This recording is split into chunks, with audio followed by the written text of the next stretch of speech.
Hi ನಮಸ್ತೆ ಎಲ್ರಿಗೂ ಸವಿರುಚಿಯ ಆಟ ಚಾನಲ್ಗೆ ಸ್ವಾಗತ. ಇವತ್ತಿನ ರೆಸಿಪಿ ವೆಜ್ ಪುಲಾವ್. ಒಂದು ಆರೋಗ್ಯಕರವಾದಂಥ ತುಂಬ ಸಿಂಪಲ್ ಆಗಿ ವೆಜ್ ಪುಲಾವ್ ಹೇಗೆ ಮಾಡ್ಕೊಳ್ಳೋದು ಅಂತ ನೋಡ್ಕೊಳ್ಳೋಣ. ಲಂಚ್ ಬಾಕ್ಸ್ಗಾಗಿರ್ಬೋದು, ಬೆಳಗಿನ ಬ್ರೇಕ್ಫಾಸ್ಟ್ಗಾಗಿರ್ಬೋದು ತುಂಬಾ ಚೆನ್ನಾಗಿರುತ್ತೆ. ಮಕ್ಕಳು ಲಂಚ್ ಬಾಕ್ಸ್ಗೆಲ್ಲ ಈ ರೀತಿ ಮಾಡಿಕೊಟ್ರೆ ತುಂಬ ಚೆನ್ನಾಗಿ ಖಾಲಿ ಮಾಡ್ಕೊಂಬರ್ತಾರೆ. ಅಷ್ಟು ಈಸಿಯಾಗಿ ನಾವು ಮಾಡ್ಕೋಬೋದು, ತುಂಬ ರುಚಿಯಾಗಿ ಕೂಡ ಮಾಡ್ಕೋಬೋದು. ಹೇಗೆ ಮಾಡ್ಕೊಳ್ಳೋದು ಅಂತ ನೋಡ್ಕೊಳ್ಳೋಣ. ಅದಕ್ಕೂ ಮೊದಲು ಯಾರಾದರೂ ನನ್ನ ಚಾನಲ್ ಸಬ್ಸ್ಕ್ರೈಬ್ ಮಾಡದೆ ನೋಡ್ತಾ ಇದ್ರೆ ಹಾಗೆ ಸಬ್ಸ್ಕ್ರೈಬ್ ಆಗಿಬಿಡಿ. ಮೊದಲಿಗೆ ನಾನಿಲ್ಲಿ ಒಂದು ಗೆಡ್ಡೆ ಬೆಳ್ಳುಳ್ಳಿ ಬಿಡಿಸಿಟ್ಕೊಂಡಿದ್ದೀನಿ, ಮತ್ತು 2 ಇಂಚಿನಷ್ಟು ಶುಂಠಿ ತೊಳೆದಿಟ್ಕೊಂಡಿದ್ದೀನಿ, ಮತ್ತು ಒಂದು 5ರಿಂದ 6 ಹಸಿ ಮೆಣಸಿನಕಾಯಿ, ಮತ್ತು ಸ್ವಲ್ಪ ಪುದೀನ ಸೊಪ್ಪು ತೊಳೆದಿಟ್ಕೊಂಡಿದ್ದೀನಿ, ಮತ್ತು ಸ್ವಲ್ಪ ಕೊತ್ತಂಬರಿ ಸೊಪ್ಪು ಕೂಡ ತೊಳೆದಿಟ್ಕೊಂಡಿದ್ದೀನಿ. ಇದೆಲ್ಲದನ್ನು ನಾನು ಒಂದು ಮಿಕ್ಸಿ ಜಾರ್ಗೆ ಹಾಕ್ಕೊಂಡು ಪೇಸ್ಟ್ ಮಾಡ್ಕೊಂಡು ಬರ್ತೀನಿ. ಒಂದು ಮಿಕ್ಸಿ ಜಾರ್ಗೆ ಹಾಕ್ಕೊಂಡು ರುಬ್ಕೊಂಡು ತೊಗೊಂಡು ಬರ್ತೀನಿ. ಅಷ್ಟರಲ್ಲಿ ನಾವು ಒಂದು ಡಬಲ್ ಬೀನ್ಸ್ ಅಂತ ಏನು ಹೇಳ್ತೀವಿ ಇದನ್ನು, ಅಥವಾ ಕಿಡ್ನಿ ಬೀನ್ಸು ಡಬಲ್ ಬೀನ್ಸ್ ಅಂತ ಏನು ಹೇಳ್ತೀವಿ, ಇದನ್ನು ನಾನು ಬಿಸಿನೀರು ಇಟ್ಕೊಂಡು ಬೇಯಿಸೋದಕ್ಕೆ ಇಟ್ಕೊಂಡ್ಬಿಡ್ತೀನಿ.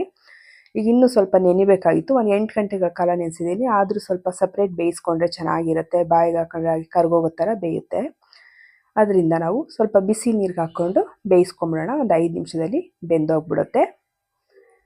ಇದು ಬೆಂದ ಮೇಲೆ ನಾವು ನೋಡಿ ಈ ರೀತಿಯಾಗಿ ಒಂದು 50% ಬೇಯಿಸ್ಕೊಂಡಿದ್ದೀನಿ. ಇದು ಕೂಡ ಸೈಡ್ಗೆ ಎತ್ತಿಟ್ಕೊಂಬಿಡೋಣ. ಇವಾಗ ಕುಕ್ಕರ್ ಇಟ್ಕೊಂಡು ಸ್ಟವ್ ಹಚ್ಕೊಂಡಿದ್ದೀನಿ. ಕುಕ್ಕರ್ ಬಿಸಿ ಆದ ನಂತರ ಒಂದು 2 ಟೇಬಲ್ ಸ್ಪೂನಷ್ಟು ಎಣ್ಣೆ ಹಾಕೋತಾ ಇದ್ದೀನಿ. ಎಣ್ಣೆ ಜೊತೆಗೆ 1 ಟೇಬಲ್ ಸ್ಪೂನಷ್ಟು ತುಪ್ಪ ಕೂಡ ಹಾಕೋತಾ ಇದ್ದೀನಿ. ತುಪ್ಪ ಹಾಕಿದ್ರೆ ರುಚಿ ಚೆನ್ನಾಗಿರುತ್ತೆ.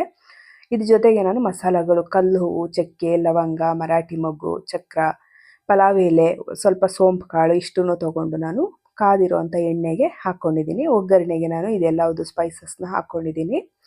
ಇದು ಸ್ವಲ್ಪ ಫ್ರೈ ಆಗ್ತಿದ್ದಾಗೆ ನಾವು ಇದ್ರ ಜೊತೆಗೆ 2 ಈರುಳ್ಳಿ ಕಟ್ ಮಾಡಿ ಇಟ್ಕೊಂಡಿದ್ದೀನಿ. 2 ಈರುಳ್ಳಿನ ಉದ್ದುದ್ದಕ್ಕೆ ಕಟ್ ಮಾಡಿ ಹಾಕ್ತಾ ಇದ್ದೀನಿ. 2 ಈರುಳ್ಳಿನೂ ಹಾಕಿದ್ಮೇಲೆ ಈರುಳ್ಳಿ ಕೂಡ ಸ್ವಲ್ಪ ಬಣ್ಣ ಚೇಂಜ್ ಆಗೋವರೆಗೂ ನಾವು ಫ್ರೈ ಮಾಡ್ಕೊಳ್ಳೋಣ. ಈರುಳ್ಳಿ ಸ್ವಲ್ಪ ಬಣ್ಣ ಚೇಂಜ್ ಆಗ್ತಿದ್ದಾಗೆ ಇಲ್ಲಿ ನಾನು 1 ಕ್ಯಾರೆಟ್ನ ರೌಂಡ್ಗೆ ಕಟ್ ಮಾಡಿ ಹಾಕ್ಕೊಂಡಿದ್ದೀನಿ, ಮತ್ತು ಒಂದು ಚಿಕ್ಕ ಬಟ್ಲು ಹಸಿ ಬಟಾಣಿ, ಮತ್ತು ಒಂದು 7ರಿಂದ 8 ಹುರುಳಿಕಾಯಿ, ಇದಿಷ್ಟನ್ನು ನಾನು ಕಟ್ ಮಾಡಿ ಹಾಕ್ಕೊಂಡಿದ್ದೀನಿ.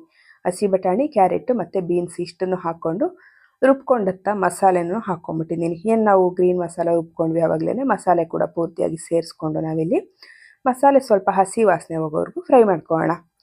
ಮಸಾಲೆ ಸ್ವಲ್ಪ ಹಸಿ ವಾಸನೆ ಹೋಗಲಿ, ಸೊಪ್ಪು ಮತ್ತು ಹಸಿಮೆಣ್ಸಿನ್ಕಾಯಿ ಎಲ್ಲ ಇದೆ ಅಲ್ವ, ಸ್ವಲ್ಪ ಹಸಿ ವಾಸನೆ ಹೋಗೋವರೆಗೂ ಈ ರೀತಿ ಕುದಿ ಬರೋವರೆಗೂ ನಾವಿದು ಕುದಿಸ್ಕೋಬೇಕಾಗುತ್ತೆ.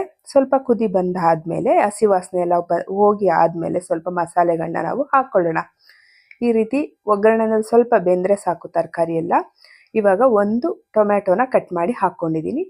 ನಾರ್ಮಲ್ ಆಗಿರುವಂಥ ಒಂದು ಹುಳಿ ಟೊಮೆಟೊನೇ ಹಾಕ್ಕೊಂಡಿದ್ದೀನಿ ಇಲ್ಲಿ, ಮತ್ತು ಇದ್ರ ಜೊತೆಗೆ 1 ಟೇಬಲ್ ಸ್ಪೂನು ಧನಿಯಾ ಪೌಡ್ರು, ಅರ್ಧ ಟೇಬಲ್ ಸ್ಪೂನು ಗರಂ ಮಸಾಲ, ಒಂದು ಸ್ವಲ್ಪ ಚಿಲ್ಲಿ ಪೌಡ್ರ್ ಹಾಕ್ಕೊಂಡಿದ್ದೀನಿ. ನಾನು ಏನು ಕಡಿಮೆ ಚಿಲ್ಲಿ ಪೌಡ್ರ್ ಹಾಕ್ಕೊಂಡಿದ್ದೀನಿ ಅಂದರೆ ಹಸಿಮೆಣ್ಸಿನ್ಕಾಯಿ ಹಾಕಿರೋದ್ರಿಂದ ನಾವು ಖಾರನ ನೋಡ್ಕೊಂಡು ಹಾಕೋಬೇಕಾಗುತ್ತೆ. ಬೇಕಂದರೆ ಹಾಕ್ಕೊಳ್ಳಿ, ಹಸಿಮೆಣ್ಸಿನ್ಕಾಯಿ ಹಾಕ್ಕೊಂಡಿದ್ದೀವಲ್ವಾ, ಚಿಲ್ಲಿ ಪೌಡ್ರು ಬೇಕಂದರೆ ಹಾಕ್ಕೊಳ್ಳಿ, ಇಲ್ಲಾಂದರೆ ಬೇಡ ಸ್ಕಿಪ್ ಮಾಡ್ಕೊಂಬಿಡಿ, ಖಾರ ಜಾಸ್ತಿ ತಿನ್ನಲ್ಲ ಅಂದರೆ. ಮತ್ತು ಇದೆಲ್ಲ ಪೌಡ್ರುಗಳು ಹಾಕ್ಕೊಂಡಾದ್ಮೇಲೆ ಚೆನ್ನಾಗಿ ಒಂದ್ಸಲ ಮಿಕ್ಸ್ ಮಾಡ್ಕೊಂಬಿಡೋಣ. ಇವಾಗ ಒಂದು ಬಟ್ಲಿಗೆ ನಾನು 1 ಕಪ್ಪಷ್ಟು ಅಕ್ಕಿ ಬಾಸುಮತಿ ರೈಸನ್ನು ತೊಗೊಂಡಿದ್ದೀನಿ. ನೋಡಿ ಬಾಸುಮತಿ ರೈಸ್ ತೊಗೊಂಡಿದ್ದೀನಿ ಇಲ್ಲಿ ನಾನು. ಇದನ್ನು ಒಂದು 2 ಸರಿ ತೊಗೊಂಡು ಬರ್ತೀನಿ. ಒಂದು 2 ಸಲ ತೊಳ್ಕೊಂಡು ಬರೋಷ್ಟರಲ್ಲಿ ಇದು ನಾವು ನೀರು ಹಾಕೊಳ್ಳೋಣ. ಈಗ 1 ಕಪ್ ಅಕ್ಕಿಗೆ ನಾವು 2 ಕಪ್ನಷ್ಟು ನೀರನ್ನು ಹಾಕ್ಕೊಳ್ಳೋಣ. 2 ಕಪ್ ನೀರು ಹಾಕ್ಬಿಟ್ಟು ಕುದಿಯೋಕ್ಕಿಡೋಣ. ಅಷ್ಟೊತ್ತು ಅಕ್ಕಿನೂ ನಾವು ತೊಳ್ಕೊಂಡು ಬರ್ಬೋದು. 2 ಕಪ್ ನೀರು ಹಾಕಿ ಇಟ್ಟಿದ್ದೀನಿ. ಸ್ವಲ್ಪ ಕುದಿ ಹತ್ತಿದಂಗೆ ನಾವು ಅಕ್ಕಿ ತೊಳೆದಿರೋಂಥದ್ದು ಅಕ್ಕಿನ ಹಾಕ್ಕೊಂಬಿಡೋಣ. ನೋಡಿ ಇವಾಗ ಕುದಿ ಹತ್ತಾ ಇದೆ. ಇವಾಗ ನಾವೇನು ಮಾಡೋಣ, ತೊಳೆದಿರುವಂಥ ಅಕ್ಕಿನ ಹಾಕ್ಕೊಂಬಿಡೋಣ. ನೆನೆಸೋದೆಲ್ಲ ಏನು ಬೇಡ ಅಕ್ಕಿನ. ಇವಾಗ ಡೈರೆಕ್ಟಾಗಿ ನಾನು ತೊಳೆದು ಅಕ್ಕಿನ ಹಾಕ್ಕೊಂಡಿದ್ದೀನಿ. ಈ ಥರ ಅಕ್ಕಿ ಎಲ್ಲ ಸೇರಿಸಾದ್ಮೇಲೆ ಒಂದ್ಸಲಿ ಚೆನ್ನಾಗಿ ಮಿಕ್ಸ್ ಮಾಡ್ಕೊಳ್ಳೋಣ. ಚೆನ್ನಾಗಿ ಒಂದ್ಸಲಿ ಮಿಕ್ಸ್ ಮಾಡೋಣ. ಇವಾಗ ರುಚಿಗೆ ಎಷ್ಟು ಬೇಕೋ ಅಷ್ಟು ಉಪ್ಪು ಕೂಡ ಸೇರಿಸ್ಕೊಂಬಿಡೋಣ. ರುಚಿಗೆ ಎಷ್ಟು ಬೇಕೋ ಅಷ್ಟು ಉಪ್ಪನ್ನ ಕೂಡ ನಾವಿಲ್ಲಿ ಹಾಕ್ಕೊಂಬಿಟ್ಟು ನೋಡ್ಕೊಂಡು ಹಾಕ್ಕೊಳ್ಳಿ. ಉಪ್ಪು ಹಾಕ್ಕೊಂಡಾದ್ಮೇಲೆ ಒಂದ್ಸಲಿ ಮತ್ತೆ ಚೆನ್ನಾಗಿ ಮಿಕ್ಸ್ ಮಾಡ್ಕೊಂಬಿಡೋಣ. ಮಿಕ್ಸ್ ಮಾಡ್ಕೊಂಡಾದ್ಮೇಲೆ ನಾನು ಕೊನೆಯಲ್ಲಿ ಒಂದು ಸ್ವಲ್ಪ ಸ್ವೀಟ್ ಕಾರ್ನ ಹಾಕ್ತಾಯಿದ್ದೀನಿ. ಮನೆಯಲ್ಲೇ ಸ್ವೀಟ್ ಕಾರ್ನ್ ಇತ್ತು, ಅದರಿಂದ ಸ್ವಲ್ಪ ಸ್ವೀಟ್ ಕಾರ್ನ್ ಹಾಕ್ತಾಯಿದ್ದೀನಿ, ಮಕ್ಕಳೆಲ್ಲ ಇಷ್ಟಪಟ್ಟು ತಿಂತಾರೆ ಅಂತ. ಇವಾಗ ಸ್ವೀಟ್ ಕಾರ್ನ್ ಹಾಕಿದ್ಮೇಲೆ ನಾನು ಕುಕ್ಕರ್ ಮುಚ್ಚಿಬಿಟ್ಟು 1 ವಿಷಲ್ ಬರೋವರೆಗೂ ಬಿಡ್ತೀನಿ. 1 ವಿಷಲ್ ಸಾಕಾಗುತ್ತೆ, ತುಂಬ ಚೆನ್ನಾಗಾಗುತ್ತೆ ಪಲಾವು. ಒಂದೇ 1 ವಿಷಲ್ ಬರಲಿ ಸಾಕು. 1 ವಿಷಲ್ ಬಂದಮೇಲೆ ನೋಡಿ ಬಿಸಿದು ಪುಲಾವ್ ರೆಡಿ ಆಯಿತು. ಸಖತ್ತಾಗಿದೆ. ಬಾಸುಮತಿ ರೈಸ್ ಕೂಡ ಹಾಕಿರೋದ್ರಿಂದ ತುಂಬ ಚೆನ್ನಾಗಿದೆ. ಬಿಸಿ ಸ್ವಲ್ಪ ತಣ್ಣಗಾಗೋವರೆಗೂ ಮತ್ತೆ ನಾವು ಈ ರೀತಿಯಾಗಿ ಮಿಕ್ಸ್ ಮಾಡಿಬಿಟ್ಟು ನೋಡಿ ಈ ರೀತಿಯಾಗಿ ಚೆನ್ನಾಗಿ ತರಕಾರಿ ಮಸಾಲೆ ಎಲ್ಲ ಹೊಂದಿಸ್ಬಿಟ್ಟು ಮುಚ್ಚಿಡೋಣ ಇನ್ನೊಂದು ನಿಮಿಷ. ನೋಡಿ ಈ ರೀತಿಯಾಗಿ ಚೆನ್ನಾಗಿ ಮಿಕ್ಸ್ ಮಾಡ್ತಾ ಇದ್ದೀನಿ. ತುಂಬ ಬಿಸಿ ಇದೆ, ಕರೆಂಟ್ ಬೇರೆ ಇಲ್ಲ, ಬರೀ ಫೋನ್ ಲೈಟಲ್ಲಿ ನಾನು ಇವತ್ತು ವಿಡಿಯೋ ರೆಕಾರ್ಡ್ ಮಾಡ್ಕೊಂಡಿರೋದು. UPS ಆಫ್ ಆಗಿಬಿಟ್ಟಿದೆ ಮತ್ತು ಕರೆಂಟ್ ಹೋಗ್ಬಿಟ್ಟಿದೆ. ಅದರಿಂದ ನೋಡಿ ಈ ರೀತಿಯಾಗಿ ಚೆನ್ನಾಗಿ ಮಿಕ್ಸ್ ಮಾಡಿಕೊಂಡು ಹರಡಿಬಿಟ್ಟು ಇವಾಗ ಮತ್ತೆ ನಾನು ಸ್ಟವ್ ಆಫ್ ಮಾಡಿ ಕುಕ್ಕರ್ನ ಮುಚ್ಚಿಟ್ಟಿರ್ತೀನಿ. ನೋಡಿ ಈ ರೀತಿಯಾಗಿ ಚೆನ್ನಾಗಿ ಚೆನ್ನಾಗಿ ಹಳ್ಕೊಂಡಿದೆ. ಕಾಣಿಸ್ತಾ ಇದೆ ಅಲ್ವಾ? ಚೆನ್ನಾಗಿ ಹಳ್ಕೊಂಡಿದೆ. ಸಖತ್ತಾಗಿದೆ ಬಿರಿಯಾನಿ ಅಥವಾ ಪಲಾವ್ ಅಂತ ಏನು ಹೇಳ್ತೀವಿ, ಸಖತ್ತಾಗಿದೆ.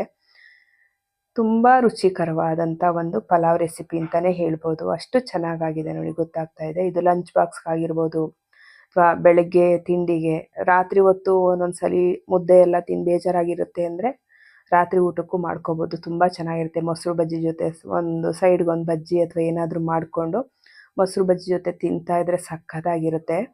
ತುಂಬ ರುಚಿಕರವಾದಂಥ ಮತ್ತು ಒಂದು ಆರೋಗ್ಯಕರವಾದಂಥ ಪಲಾವ್ ರೆಸಿಪಿ ಅಂತಲೇ ಹೇಳ್ಬೋದು. ನೋಡಿ ಇವಾಗ ಎಷ್ಟು ಚೆನ್ನಾಗಿ ಕಾಣ್ತಾ ಇದೆ. ತಣ್ಣಗಾದ್ಮೇಲೆ ತುಂಬ ಚೆನ್ನಾಗಿ ಕಾಣ್ತಾ ಇದೆ. ನೋಡೋದಕ್ಕೆ ರುಚಿ ಮಾತ್ರ ಸೂಪರಾಗಿದೆ. ಈ ರೀತಿಯಾಗಿ ನೀವು ಸಿಂಪಲ್ಲಾಗಿ ಪಲಾವ್ ರೆಸಿಪಿನ, ವೆಜಿಟೇಬಲ್ ಪಲಾವ್ ರೆಸಿಪಿನ ಮಾಡ್ಕೊಳ್ಳಿ. ಮನೆಯಲ್ಲಿ ಹೇಗೆ ಬಂದಿತ್ತು ಅಂತ ನನಗೆ ಕಮೆಂಟ್ ಮುಖಾಂತರ ಹೇಳಿ. ನಿಮ್ಗೆಲ್ರಿಗೂ ಈ ರೆಸಿಪಿ ಇಷ್ಟ ಆಗಿದ್ರೆ ವಿಡಿಯೋ ಒಂದು ಲೈಕ್ ಕೊಡಿ, ಶೇರ್ ಮಾಡಿ, ಕಮೆಂಟ್ ಮಾಡಿ. ಹಾಗೆ ಸವಿರುಚಿಯ ಆಟ ಚಾನಲ್ನ ಸಬ್ಸ್ಕ್ರೈಬ್ ಮಾಡ್ಕೊಳ್ಳಿ. ಇಷ್ಟೊತ್ತು ತಾಳ್ಮೆಯಿಂದ ವಿಡಿಯೋ ನೋಡಿದ್ದಕ್ಕೆ ತುಂಬಾ ಧನ್ಯವಾದಗಳು. Thank you for watching. Thank you all.